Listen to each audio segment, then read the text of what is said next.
All right. Well, we're here at Veterans Off Grid. I'm talking to Ryan. It's a beautiful morning here, That it is. clear skies, and well, yeah, there's some clouds over there, huh? It's typical New Mexico weather out here. Yep, about 320 days of sun. Do you want to start out by kind of giving some of your background and um, how this came about? Sure. My name is Ryan. I founded Veterans Off Grid in 2017. It was my answer to a problem that veterans were having and society was having at the same time. When I went to Afghanistan the first time in 2012, I came back and I didn't do well. A lot of veterans have trouble when they reintegrate. So I went to the VA, and it was a 5-month wait to see a doctor, and then from there it was a 3-month wait to see a specialist, and that was 8 months wait for someone who was having trouble. And really, I had lost my will to live.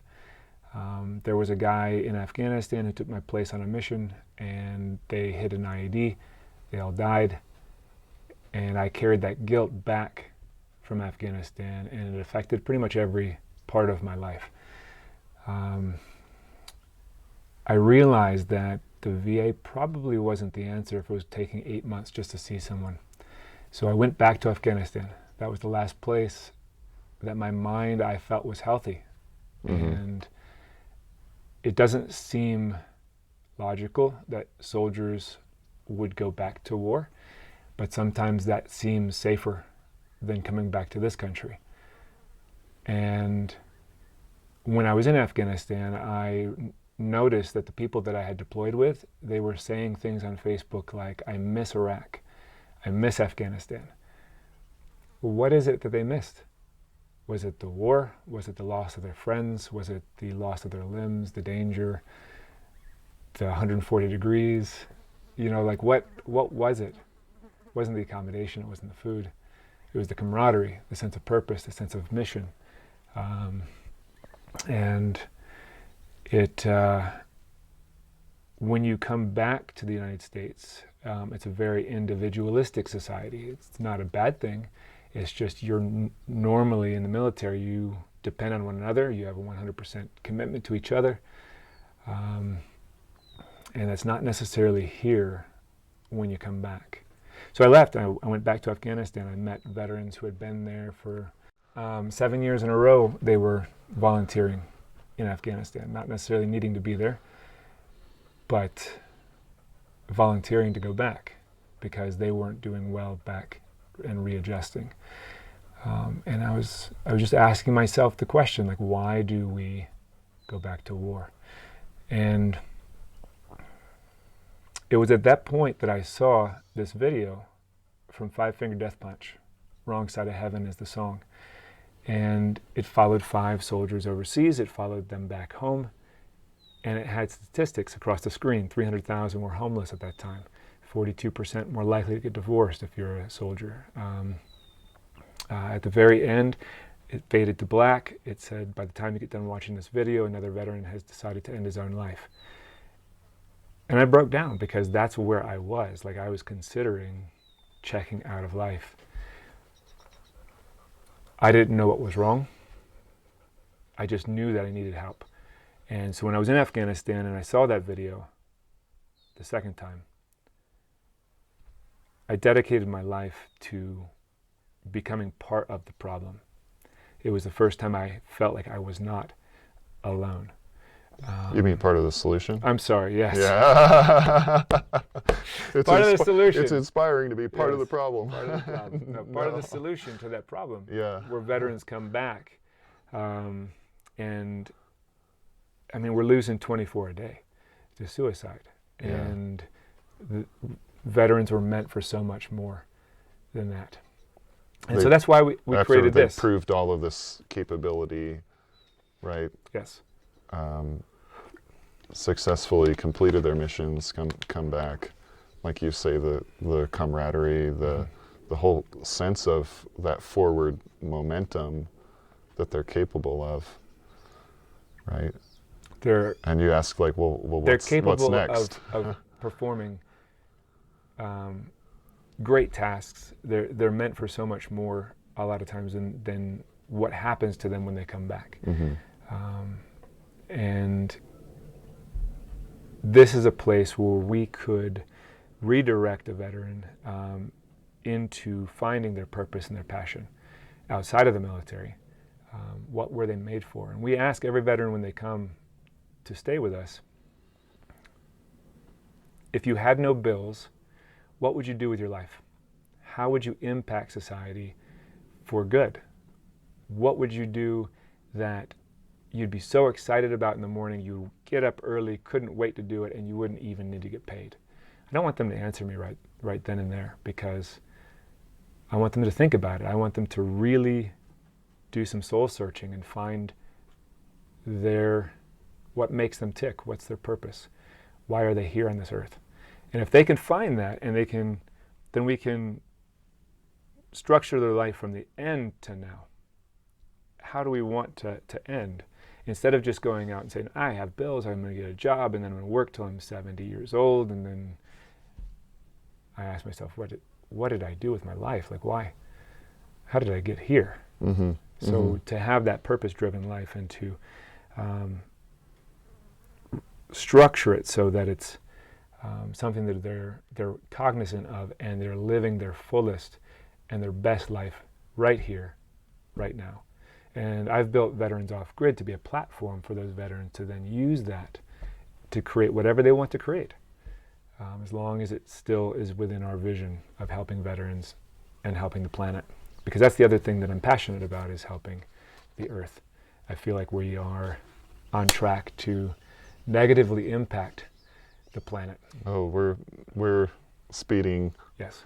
If we're not off the cliff already, I'd be surprised, you know. So Well, the Earth it's going to take some inventiveness to build some wings onto this bus. The earth is pretty resilient. No, We but just need to work with like our habitat, right? Yes. That's what we're concerned about, is like the habitat that creates the possibility for human life to exist, and certainly to exist at this scale and this population Sure. on the planet. Yep, absolutely. Yeah. So everything at Veterans Off Grid, we try to be have as least of an impact as possible on the planet, working with the things that we have available that are already going to the landfill. So for an example, Home Depot has been amazing, and they donate things that would have, they would have gotten rid of, would have gone into a hole in the ground. It would have cost Home Depot money to dispose of, and filled up the hole faster, in which we have to dig another hole, which is farther away from the first hole, and then you have to power the trucks that much faster, that much farther to dump materials. And if you're in New York, then you just put it on a giant barge and send it to some place in Africa, and that's not sustainable. So what we try to do is reuse things that people are throwing away, and we try to catch rain so that we're not digging and draining our aquifers. And there's a lot of places that they are using 8 times more water than the water is filling up the caverns, and the caverns are collapsing. Once the caverns collapse, life becomes impossible unless you just collect rain. And so it's better to collect rain To begin with. Yeah. And then if it's a drought year, oh, sure, get a delivery of water. Pull off the aquifer. Yeah. So that's a much more sustainable option. And everything that we've built here at Veterans Off Grid has been built with rainwater. And people look at me and they're like, no, there's no possible way. And I'm like, yep, we have. And we use it to shower with, we use it to drink once we filter it. And generally with an Earthship, you're using water 4 times throughout the house. So first you collect it, it sits in a cistern, it goes through your filter system, you shower with it, you wash your dishes with it, you do your laundry, then it goes down the drain, goes into your greenhouse. That's where it feeds your plants water. The water gets cycled through that planter bed. That's filtering the water, And then when you need to use the toilet, it takes from the planter bed, fills the toilet, you flush with it, and the water in the bowl is not dirty because the plants have cleaned it. Mm-hmm. You wouldn't want to drink out of it, but who drinks out of the toilet bowl anyway? So you flush it, it goes out to the septic tank. The septic tank overflows into a leach field. That leach field is then planted with fruit trees in the middle of the desert. And you got apples, plums, tangerines growing. With water you've used once, twice, 3 times, and now 4. Right. Technology is getting good enough in which we could then capture that water and then route it back in the house. It's illegal currently, but it could be done. And then you'd have a complete cycle, and you would never need, you'd have minimal need of rainfall, but. Yeah, one of the interesting things I find, Elon Musk is like, yeah, let's go to Mars. But wait, why don't we try living on Earth sustainably first, right? Yeah. Like, what would that involve? Sure. Creating a closed loop ecosystem, like what you're talking about, where you're reusing the water, you're growing plants, you've got a whole ecosystem happening with that. And it does even more than that. We need to do that here first. It attaches people back to their water supply. Yeah. As opposed to just saying, hey, well, I'm just going to use 3 showers today, 30 minutes each. And you never know where the water is coming from. You never know where it's going. You get just charged a little bit in the mail. You're not really So even mindful of how much Yes. you're taking. Yeah. Exactly. And it's the same thing in the food supply. You have no idea where that food's coming from. Really, you just go, oh, that's some meat, put it in the cart, and you didn't have to slaughter the animal. You didn't have to do any of that. So we've taken ourselves out of the food supply, the water supply. And so we're also divorced from the problems that emerge from that. We don't even think about it in our daily life because that's somebody else's job. But can we trust them? Look at Flint, Michigan. Yeah. Did you really want to drink lead? No. Yeah. But someone failed. There's 230 different municipalities across the United States who have failed. I'm talking the most basic test on water safety. And as a solution, they just chock it full of chlorine, fluoride, which is listed as a neurotoxin. So if you say, hey, rat poison's not good for you, but you would survive a small amount of rat poison. So it's okay to put in our toothpaste. It's okay to put in our water because a little bit won't hurt you. Would you do it? Probably not. And so with each person taking their own responsibility for their own water supply, they catch it off the roof, it runs over rocks in what's called a scupper. And now it mineralizes the water as it comes in, so you're getting the minerals as well. Do you use a particular kind of rocks for that? You can if you like. I mean, if you really want to get specific. Like the flavor of I a like some particular quartz, rock? And some rose quartz, and some obsidian. I don't know. I mean, just regular rock is fine, I'm sure. Yeah. And so you can also grow your own food in an Earthship. And that's kind of why we're focused on Earthships and the principles that Michael Reynolds developed when he was experimenting 50 years ago. Now, is your plan to do all Earthships for the veterans, like the permanent residents here? I would like to. We want to test the air quality. We want to test some things that, oftentimes people will write to our page and they'll say, oh, I would never live in an Earthship. And I ask why, because tires off gas. And that's true. Tires do off gas. Mostly they off gas when they're first made in the showrooms. And, when you're rolling around for your 40,000 miles in your vehicle, when you go into a tire shop, you smell tires. When you're standing around your car after 40,000 miles, you really don't smell it anymore. Doesn't mean it doesn't off gas. Still does trace amounts, and why would you want to put that in your house? I understand where they're coming from. But there's 3 things that causes a tire to off gas, and that's air, water, and sun. If you remove those and you seal it in a wall, it shouldn't off gas. Michael Reynolds has done some testing from a college in Wisconsin that has come and done air quality tests within his buildings, and they said that it's super clean, way cleaner than conventional housing. We don't have any plants conventionally in our own homes and conventional homes. Certainly not an entire greenhouse full of them. We usually do filter systems and that kind of stuff, but those are limited effect. And you have a really polluted place where you're living and spending most of your time, especially in this environment with COVID. Like, people are in their homes breathing all of their Recirculated air. recirculated air. Yeah. So an earthship is different because you plant your planter bed. 1/3 is food, 1/3 is for appearance, because you don't want something to be just harvested and bare and that kind of stuff. So you have some flowers, whatever, in there, and then 1/3 is for air filtration, and so that takes the air and filters the air and gives back pure oxygen. I didn't know that. So they plant specific varieties of plants for the air filtration qualities. Not everyone. You can Yeah. plant whatever you want, but that's the design.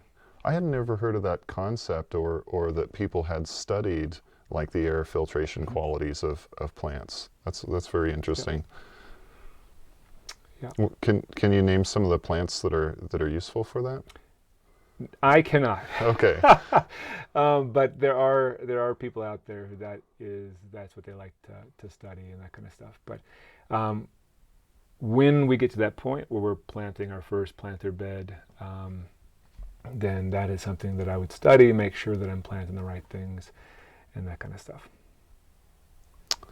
Can you talk a little bit about your vision for the property, the types of people you'd like to serve, the permanent, the temporary residents, all of that stuff? Sure. As far as the property goes, I wanted to give a place where veterans could feel normal. And so there's lots of layers to the program, and I won't get into the super detailed. But if I can make a place where they are around each other, their peers, of which they like most of the time, then they have the camaraderie, that sense of brotherhood that they're missing, that draw them back a lot of times to war. They don't necessarily like the war. They don't want to go back to war. But there's something missing. So how do we provide that element? And that's by creating a place in which they're living together, very similar to the military. I've taken as much of the military that we liked and imported it in. And I tried to keep the stuff that we didn't like out. There's a reason we don't go 20 years, or we get out in 6 or whatever. And that's there's a good reason for that. And so we take those things, for an example, move that pile of sandbags 4 feet, sweep underneath, and then move it back. Why? What was the reason for that? Keep you occupied. Keep you occupied. But Yeah. life should be lived. It shouldn't be wasted on things that are meaningless. So, the yelling, the exercising to the extreme, I would say, the war, the people who are above you only because they've been in longer, and they are just trying to hold their time till they hit 20, and they're miserable. Not saying all of them, some of them love it, but some of them that are above you are miserable, and they make your life miserable, and it just cascades down. So we keep that out. The stuff that we keep in is the camaraderie, the sense of purpose and mission. And when I say purpose and mission, we're building homes that are sustainable for our veterans who are homeless, for our brothers and sisters who are homeless, for those who are lacking that camaraderie. We're extending our arm and saying, hey, come on, and we'll pull you up, and you can become a world changer as well. And so that you're bringing them to a place of self-sufficiency where they are off-grid. You have the passive heating and cooling properties of an Earthship. You're growing your own food. Yes. You have a situation that requires minimal economic input. Correct. And then creating that blank canvas where Yeah. It's like, what do you want to do Yeah, with each this? veteran Your doesn't life have- is yours. Yep, each veteran doesn't have to pay to be here. Yeah. They don't have any bills. They can live here for free. What we ask of them is that they give and they gift at least 35 hours per month to helping the next person build their place. And then we don't want any more than 50, because people have boyfriends, girlfriends, kids. On average, 50 veterans would probably be 150 people with dependents. And that's about as far as a normal human mind can get in knowing people well. And the last thing I wanted to become was the VA, where you're a number and you slip through the cracks.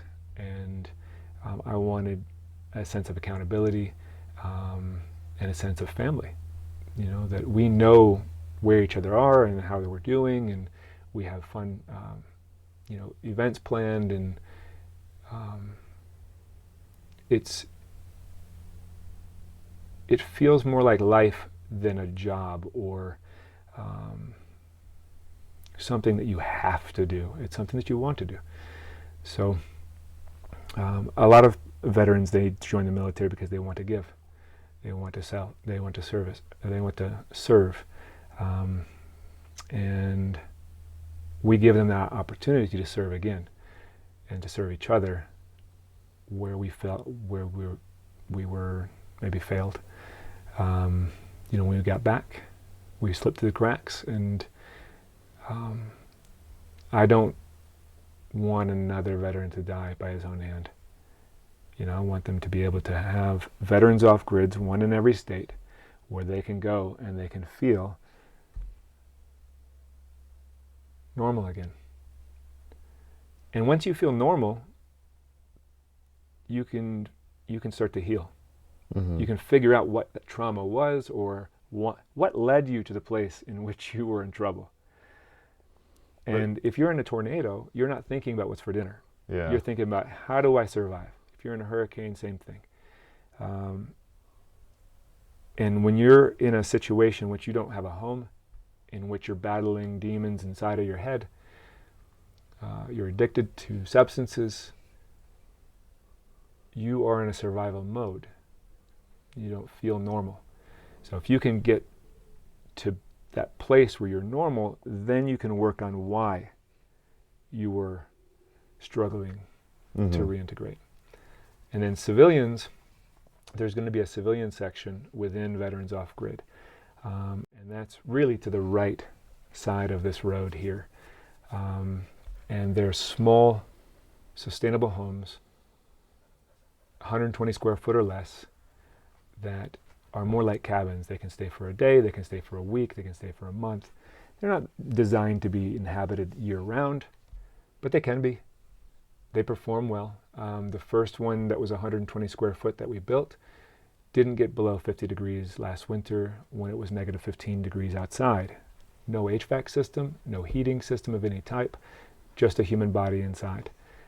And you could even have gotten that above 50 degrees by putting a little candle in a terracotta pot. And now you've got a little heat generator. Yeah. And it was only 50 degrees maybe 3 or 4 nights last winter. Most of the time it was around 65, 70, which is perfect.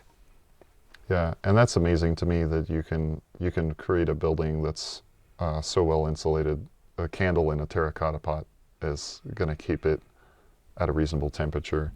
The surprising thing to me was that it wasn't very well insulated. Insulation costs a lot of money, and we're running on a very tight budget. All of our donations go into building materials. So we use 2-inch rigid insulation, which may have an insulation of about 7, which really in your walls you'd want more than that. But because it has thermal mass on the inside of that wall, it stores the heat in the wall from the day and from the sun penetrating the house. And then it gives it off at night. And so the insulation just keeps that thermal mass from bleeding it off into the outside temperatures. And then the floor we insulated with a 2-inch rigid insulation as well. And then we put some sand, some bricks, and that brick has thermal mass. And so you've got thermal mass from your walls, all 3 of them, and from the floor, radiating up into the house. But in the summertime, it's not a problem because you build your eave long enough so the sun doesn't penetrate, and you open your windows and you have this cross breeze that keeps you 70 degrees all winter long, even if it's 110 degrees outside. Can you talk about some of the learnings that you had, maybe mistakes that you've made, and around like ways of building? Because right, these are experimental I never make methods. mistakes. Yeah. I'm kidding. When I got here, we term it Mesa construction. We are on the Mesa, and there was no building codes here 10 years ago and beyond. And so people built with whatever they could and however they knew how. And so when I bought this 50 acres, there was an Earthship already on it, and it was built to the east. Earthship should be built to the south. If you're in the northern hemisphere, if you're in the southern hemisphere, you should build them to the north. You want the winter sun to penetrate. And that's why you put glass along that southern side, so that you have the maximum passive solar coming in to heat you and to warm up that thermal mass. But the Earthship that I was in and I lived in temporarily got to be 130 degrees in the greenhouse and 100 degrees in the main house. That didn't work for me. Not livable. And in the winter, I was like, oh, it's going to be warm, because it was so hot during the summer. Nope, it was 40 degrees. It surprises me that people have, built these things incorrectly, because, that's kind of like concept one when you talk about Earthships, is really the solar gain and the south facing. But it wasn't always that way. Yeah? Michael Reynolds started with a 6-pack of beer cans that he had drank. Yeah. Okay? Yeah. And he put the empty ones together, and he put a string around it, and he put it in some cement. Yeah. And then he put another one, and he built a house out of beer cans. Why? Because everyone in the 70s, 80s was just throwing things into a hole in the ground. And he wanted to prove that you could build out of trash. The dynamics and the science came later. Yeah. And the perfection that he has now on his buildings came from making mistakes through the years. And so 20 years ago, Earthships were overheating. So this was his, not Michael Reynolds, but the person who owned this land, his experiment was to put it east. Maybe that will help. Yeah. It didn't. Yeah. Okay. So we've managed to make it 70 to 73 degrees in the summer by putting shade cloth over the greenhouse. And we've managed to make it 70 degrees in the winter by installing a wood-burning stove that we use temporarily. It would have been better had they used insulation in the walls. They didn't. So all of the heat that builds up in the house just goes away.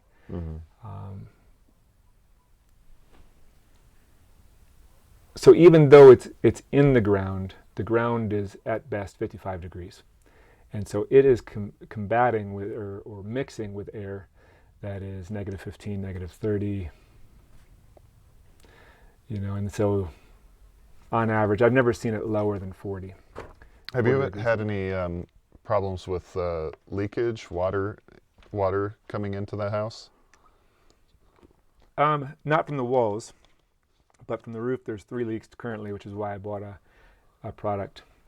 It's a silicone product that will coat metal, EPDM, and other materials, and you just roll it on like a paint, and it makes a 90-year roof. They experimented a lot with EPDM. It's a fabric, not a fabric, it's a petroleum-based product, but you can make roofing out of it. And if you do that with your finger and you touch it, and you'll come up with a black finger. Yeah. Do you really want to drink off of that? Yeah. Probably not. Yeah. You know that that's getting into your water supply. Yeah. So this silicone product is rated to be drank off of. So it's not going to harm you. It actually solidifies and doesn't. It creates almost like off. an eggshell, and then water just shears off of it. And the water or the roof tilt right now it looks flat, but it's got a slight grade to it, so it all goes to one point, goes down the PVC and into the cistern, and then the cistern goes into a filter. Most Earthships have about 3,000 to 4,000 gallons of storage capacity, because when it rains here, it rains a lot all at once, and you want to be able to catch as much as you can. I think this one only has like a 1250. We put 2,000 on that one. So what's your proudest accomplishment here in what you've done with Veterans Off Grid? Proudest accomplishment? Surviving. Surviving. Building off grid is not easy. I know that like the TV sometimes glamorizes it and that kind of stuff, but when you're underfunded and you come in with a nonprofit and big dreams and you want to help a population that is struggling, it's not easy. It's not easy if you weren't trying to help anybody and just help yourself. Mm-hmm. And so building all of this from donations has been challenging.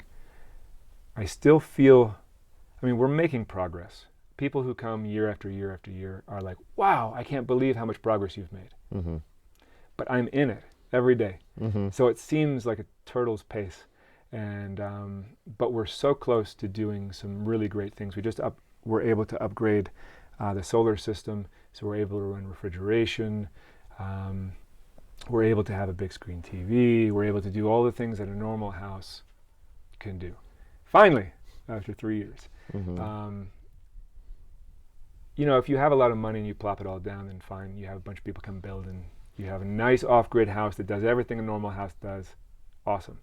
But when you're doing something out of principle and with limited budgets, it can be difficult. But now, what was your first winter like? I almost died. To be honest with you, I didn't have this property yet. I had another piece of property, but this looks just like Afghanistan. I survived Afghanistan, 3 years of winters. Uh-huh. So this shouldn't be a problem. And I had a fifth wheel. It was negative 9 degrees inside. All my water froze. And I just happened to have get the flu. And let's just say that I didn't want to die in the desert, so I went home. And I was like, you know, I need to get nursed back to health, and I was back within 2 weeks. But the desert and the mountains have a way of testing you. And they have a local legend here, you know, with Taos Mountain. They say that Taos Mountain will kick you out, or try to, until you prove yourself. And when I got here, I had 40 acres under contract, not this property. At the end of 3 days, and I was about to move onto the property with my fifth wheel, the real estate agent died. So you just get a new real estate agent. Oh, the seller didn't want to sell anymore. So now I was a homeless veteran, living in a fifth wheel. I found 10 acres, parked it there. My dog almost died. She ate a bone that was cooked. Somebody had discarded. And then I got sick, went home, came back. My car broke the first day. My truck broke the second day. The bomb cyclone came through in 2018, knocked down my bathroom building that we hadn't finished constructing yet. Mm. Mm. Then I got sick for 4 more days. So this was on this property? This was at this property at that point. Yeah. And so I got out after I got better, and I shook my fist at Taos Mountain. Yeah. I said, you're going to have to do better than that to kill me. I'm not quitting. So we better make friends. And since then, it's been great. Yeah. And we've got 4 amazing veterans here. We've got 2 amazing civilians, and they're all working towards the common goal of helping the next guy. Mm-hmm. And so that building over there is the building that Armando is going to live in. I should stay in, because he won't. That's his temporary home until we build him one with a bathroom, a kitchen, and a bedroom. Mm-hmm. I think that every veteran needs their own space. Yes, they have community, but sometimes you just need to get away, get your head right, and then come back and rejoin. So I want every veteran to have their own space. Yeah. So just to touch on that, so you're plan here is like all the permanent residences have their own kitchen, their own bathroom. With a flushing toilet. With the flushing toilet, yeah. And what are you doing for septic? Normal septic. Yeah. So it could either be, a buriable plastic cistern, or it's designed for that, or you could do the traditional cement. Either one works fine. Mm-hmm. If you pay a company to do it, you'll pay $9,000. If you take an hour-long class, take a little test, do it yourself, it'll cost you about $2,000. Mm-hmm. Yep.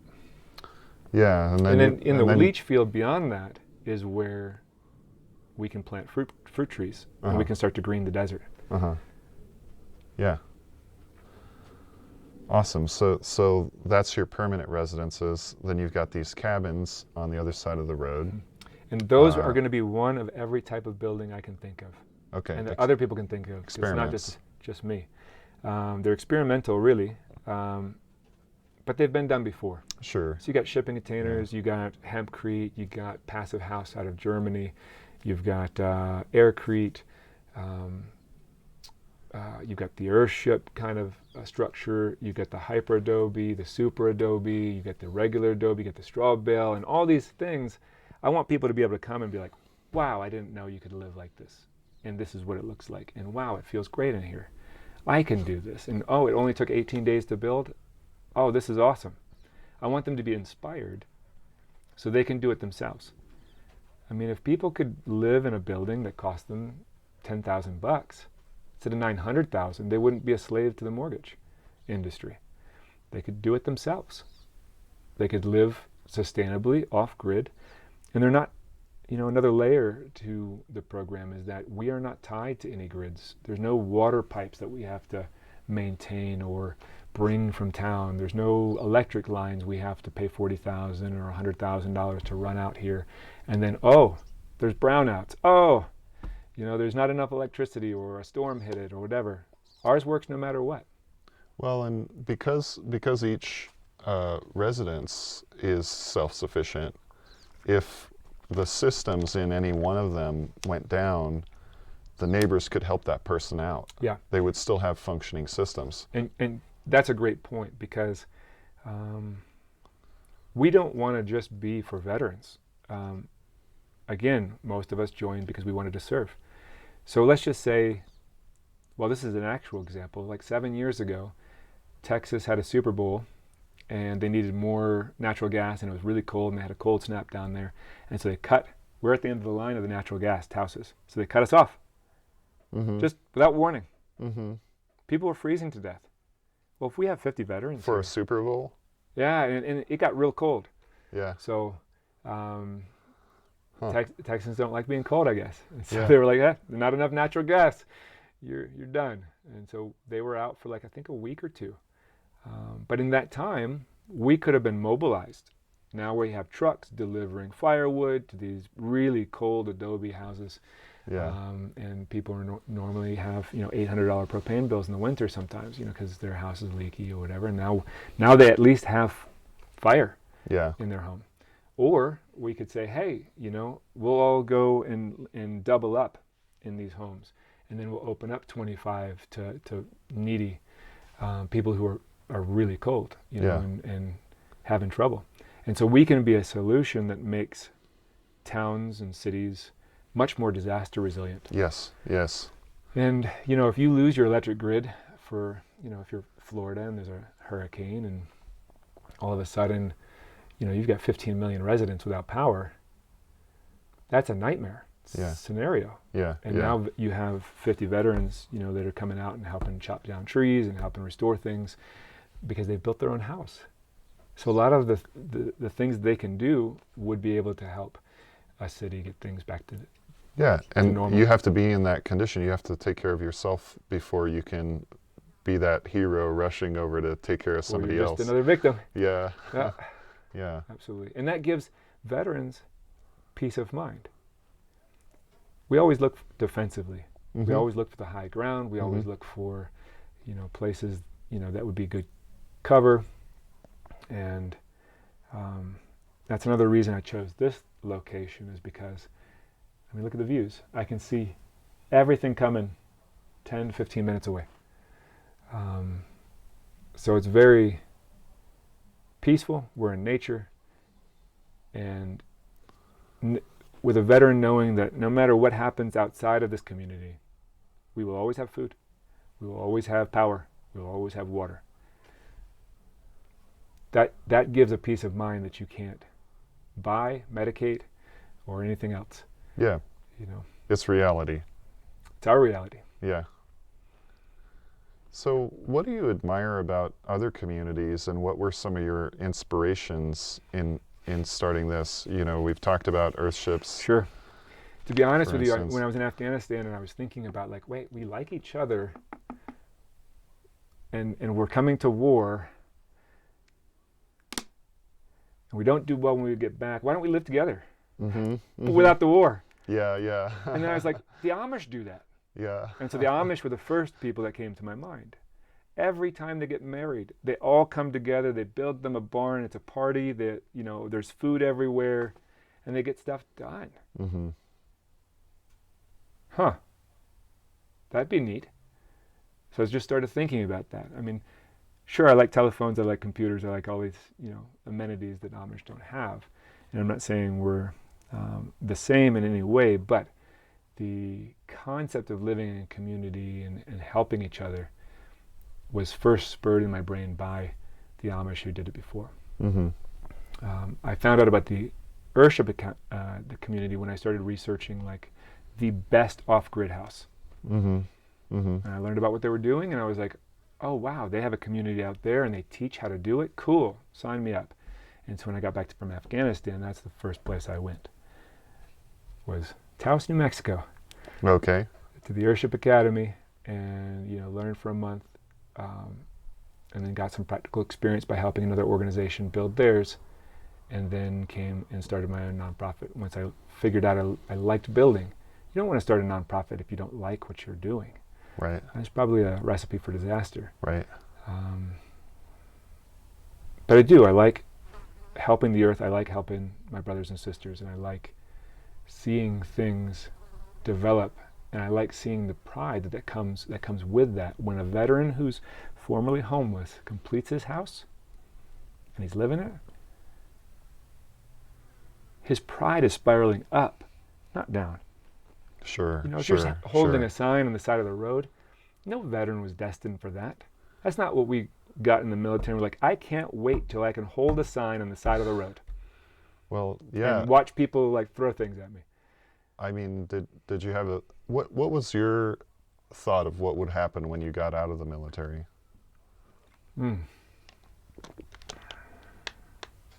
I don't really know if I thought about it, to be honest with you. And I'm not sure a lot of us do think about it. And there's not a lot of instruction on how to reintegrate. My farewell from my unit was, did you sign in all your gear? Okay, yep, you did. All right, sign here, sign there. Okay, see ya. Oh, don't get to say goodbye to anybody? Like, nobody's here. Nobody says thank you. Okay, bye. Yeah. That was it. Yeah. And I was out. Yeah. So I want something different for the people here and the people who reside at Veterans Off Grid. And they can stay here as long as they want. They can stay here for a year. They can stay here for 3 months. They can stay here for 50 years, the rest of their life. I don't care. If they find their passion here that keeps them alive, that keeps them functioning, it keeps them moving and helping others, awesome. They can be here forever. But you're creating a model here to grow, right? Where if you get 12 people, if you get 50 people that are self-sufficient, then the mission from there becomes help more people get into this. Yeah, and so we would create a mobile team in self-sufficiency. which would go to another property, set up the stuff, and then have people grow another base, and then another base, and then another base in different states. Because veterans are very mobile people. So we are used to saying, hey, you got 24 hours, pack your stuff, we're out tomorrow. Okay, awesome. So pack your stuff and Well, they're very used to having a mobile engineering team, right? Building things mobile. I right? never saw them, No. but they would always set things up and then we'd go, there. But that's how it works for Yeah. sure. And you have people who are experts at that. So, that's one of the reasons we are in a college partnership with UNM Taos and teaching these skills.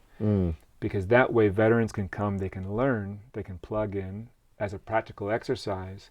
They will learn by building homes for their brothers and sisters. And so it's a great cause. Sponsored by Milwaukee, so they walk out with power tools from their education. They get 30 credit hours in 4 months' time. And they will know enough to be able to go buy some land and build their own house, or at least watch someone and know what they're doing and if they're trying to cheat them. You need this something. No, I don't. Build it this way. Oh, you know how to build, yeah? Yep, and that will save you $5,000, $10,000, $20,000 down the road. Yeah. Because, just like a mechanic, if you don't know how to fix a car and you bring it in, they're like, oh, that's bad and that's bad and that's bad. Is it? You don't know. So the idea is to give them the skills they can use to build their own structure. And it's our first class started August 17th of this year. Our next class starts March 22nd.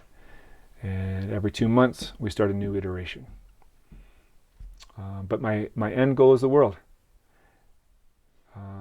It's a big vision. I hope to see it before I die. But I'd love to have Canadian, British, French, German, Australian, New Zealand veterans all coming together in a country like Nicaragua or Honduras or Chad, Africa, or Djibouti, and teaching people how to build out of trash. Everyone has trash now. Yeah. Right. Pepsi is like in every country. Yep. Everybody has trash. So if I can teach people how to build out of trash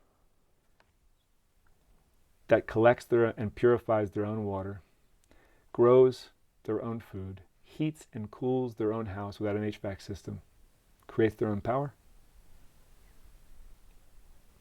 you've empowered everyone.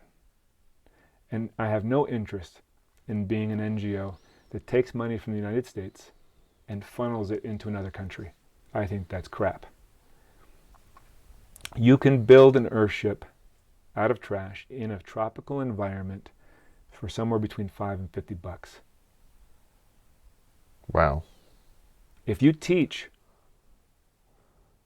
local builders who are already building how to do it, and then they don't need you to come in and do it for them. They need the knowledge. They need a practice that they can pass and down. then they take the next project and they can continue to learn and experiment and build their own variations. And we're the helpers. Yeah. And then the next building, now they're the teachers. Yeah. We're out. Yep. And this will continue. And you've created something that will change the world. Yeah, I believe we need this in so many different categories of development. We need to be running experiments for different ways to do things. How do we make use of the resources on hand, like what we consider to be trash?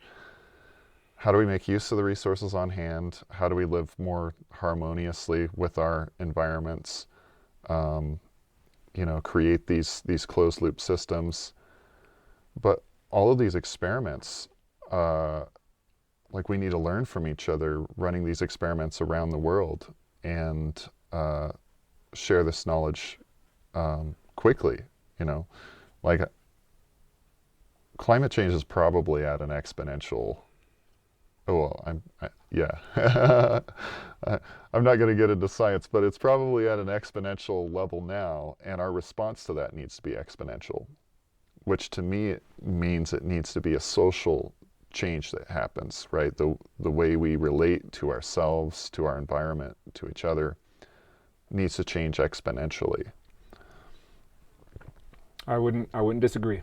I don't see it happening from the top down. I see Well, a lot of fear. You know, Yeah. the companies who and the institutions that have established themselves in a certain direction. There's a lot of fear of moving and trying something completely new that might render their old model obsolete. right. Right? Yes. So when I had my experience with the VA, I realized they're awesome people doing the best they can with limited budgets on a giant problem. Humans aren't easy to fix. It's not like a Chevy where you just manufacture, 1,000 engines and replace them, and you got 1,000 new Chevys running down the road. Humans are much more complicated when we're damaged, and we see the world through different filters, different lenses, and our traumas are filtered through those lenses. And so, how do you just prescribe pills to everyone Mm-hmm. in the same treatment? Mm-hmm. I don't know that that's the most. I know that's the fastest way to treat, or to look like you're treating people. And I know you're treating the symptoms, but are you treating the root of the problem? And what I want to try to get at is the root. But what I realized was, I used to complain about the VA, and just like everybody else. But they're not evil. They're not an organization that means us harm. They're doing the best they can. But I realized I got 2 hands. I got 2 feet. What the hell am I doing about it? Mm-hmm. Why aren't I doing anything about it? Why am I not doing anything about it? And that's why I launched myself to start this nonprofit, because obviously what we're doing is not working. If it was working, the numbers of suicide would be going down. It's not. It's steady. So we've got to try something different. And so this is my best attempt to tie a bunch of things together in many different layers to help. Another layer is rescue animals. Mm-hmm. So Mm-hmm. I got this idea from watching the TV one Christmas, and someone was being interviewed. This vet opens up her vet clinic for a week to treat homeless adults' animals. And I was like, they're homeless, but yet they still have a dog. Mm-hmm. Animals bring this unconditional love that's hard to replace and hard to find. And if you can pair a veteran up with a rescue animal, I'm not talking about a breeder, or anything like that, but an animal that's going to be killed. Mm-hmm. Have them rescue that animal. And now they are getting that unconditional love. They're feeling like they're feeling needed as well. They're feeling responsible. Again, their pride is going up. They've got a companion to go on walks with. They're not alone. And so that's just one of the layers attacking a larger issue and a larger problem. Well, they've done research on this. One of the most effective things to improve your mood is to help someone else, right? It's not to help yourself. Mm-hmm. Right? They've done studies where different countries, when people recognize that they're in a bad mood, like some countries, people like recover much more easily, much more quickly, and they were like, why is that? And they started digging down, and it was the countries where it was a cultural sort of habit to help other people when they were in that state. And those are the people who like brought themselves back up. Interesting. So I think that's true not only of people but of animals as well. If you can like recognize that you're helping this other creature survive in this world, you feel much better about yourself Yes. than than if not, right? Yes. Yeah. And so that brings it into We, another. we like to be of service. I think human Yeah. beings have an intrinsic need to be of service to others. Yeah. And so every Tuesday we have a Volun Tuesday event where we all meet up here at Veterans Off Grid, and then we go into the community and we take on projects that are community oriented or need based.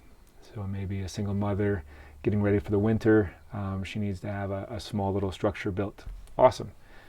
And then we go down there on a couple Tuesdays, help her make some significant progress by showing up with a large amount of people. And I found that the veterans were actually more excited about that than building homes here. Maybe their own home, Right? Yeah. Yeah. And that makes sense. Yeah. You say that though, because now Because it's that's an their need. external thing. That's their need right now. Is they need to they need to feel that they're being of service, that they have a reason to be here. Yep. Yeah. Right on. Yeah. So it's beautiful that you can do that in so many ways, right? Mm-hmm. Like helping each other create this self-sufficiency, and then looking outwards into the community that you live in. Yep. For sure. When I first moved here, I think the people of Carson, it's a small town of 250 outside of Taos. I don't know how big Taos is. Maybe in the whole county, Taos County, 2,200 square miles, I think there's like 45,000. So that's small. But there was a lot of, I think, worry. I'm going to bring a whole bunch of veterans here, take over the town, and be a military kind of thing, and like a militia. And so this is also another way that we can reach out and we can bless people and let them know who we really are is not what they perceived in the beginning. So, so Ryan, I wanted to close by circling back around on a conversation from earlier. I was wondering if you could just share more about your psychological journey and your healing coming out of the military. What's your journey been like, and what does that look like for other vets? Sure. So I told you about the music video from Five Finger Death Punch and Yeah. Wrong Side of Heaven. I often tell people that that video saved my life because it redirected me to a mission that wasn't getting accomplished. So as I've made that my mission, my focus, it has allowed me to get out of myself, move towards a directive, and help others. And when I've helped others, that's helped me. Now, I'm not saying it's been easy, and I'm not saying it's all rainbows and unicorns, but like being off grid and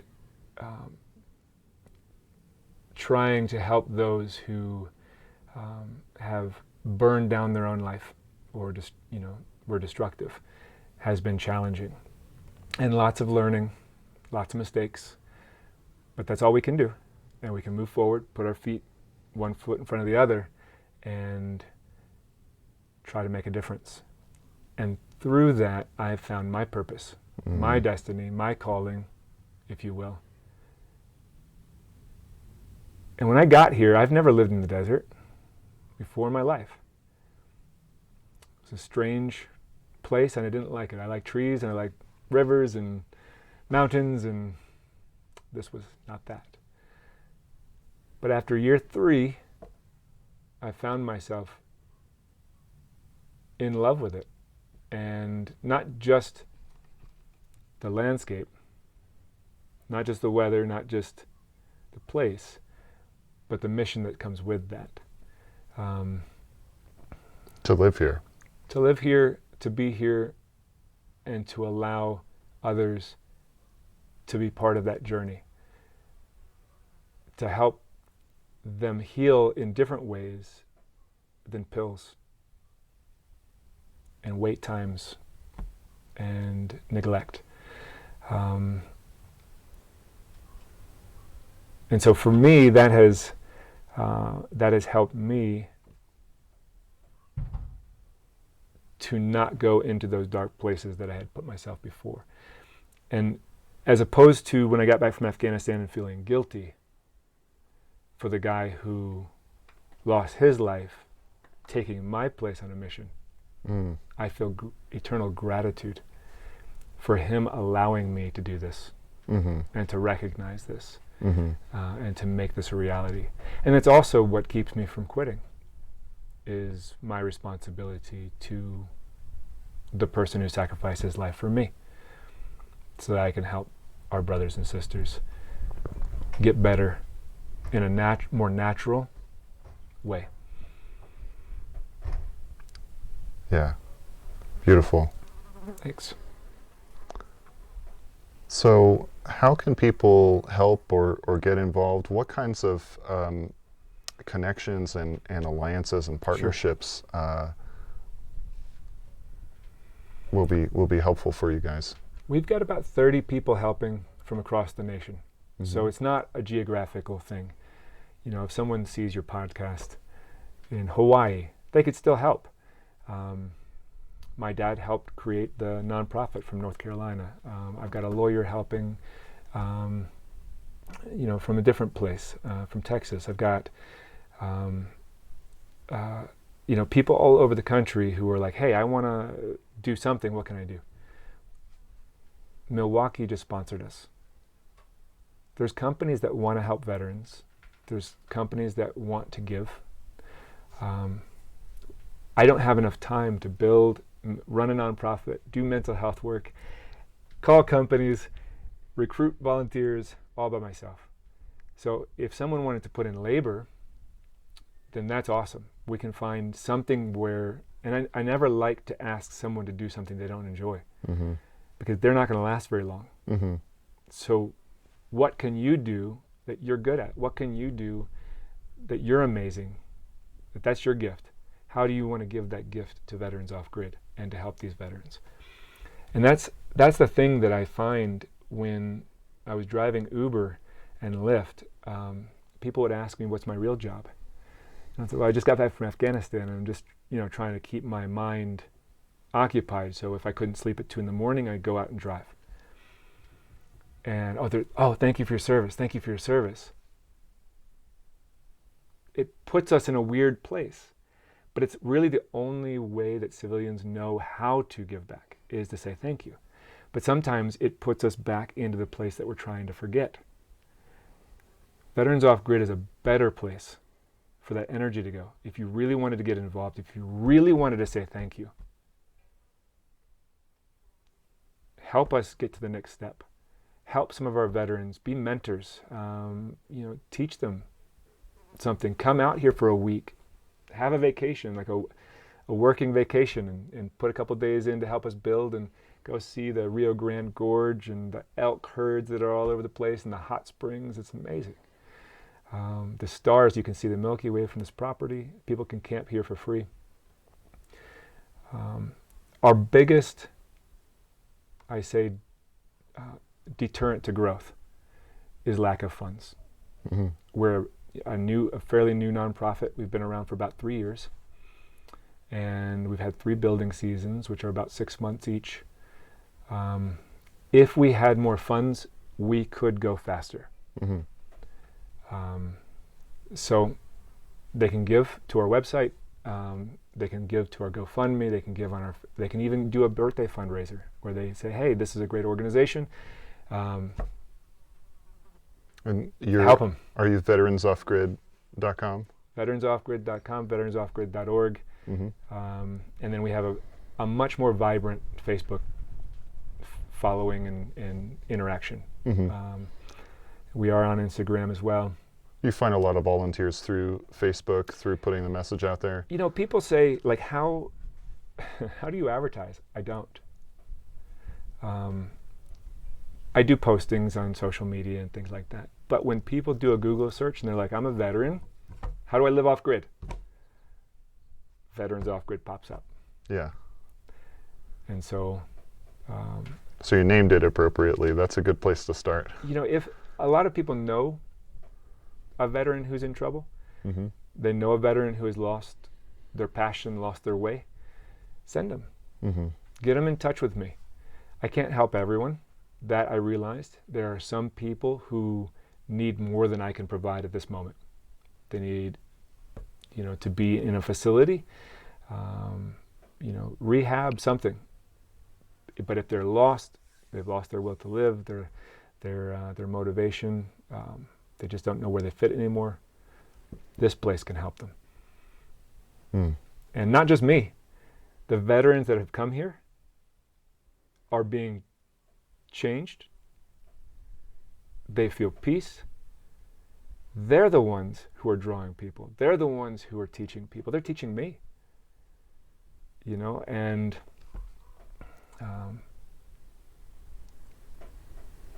none of us really owns this.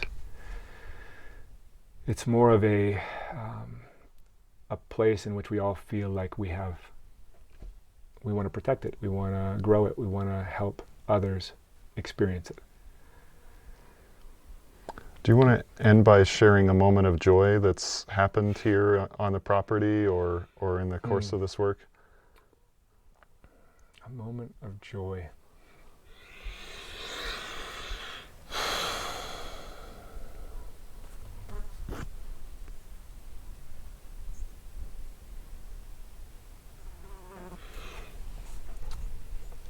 For 2 years, since I bought the land in late October 2017, it had been a struggle.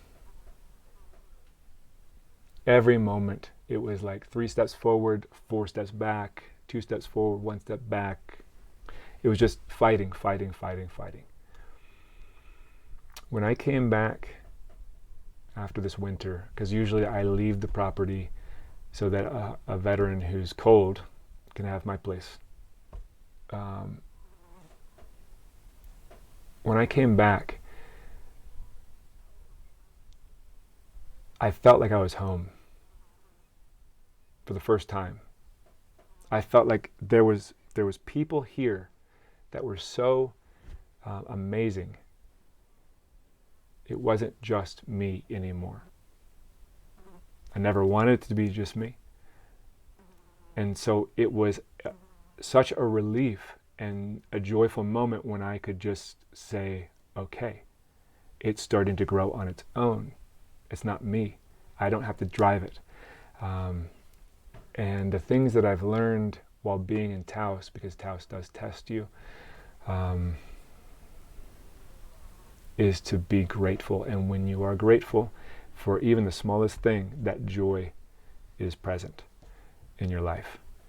And the natives, oftentimes, they'll take tobacco and they'll use it in an expression of gratitude or prayer.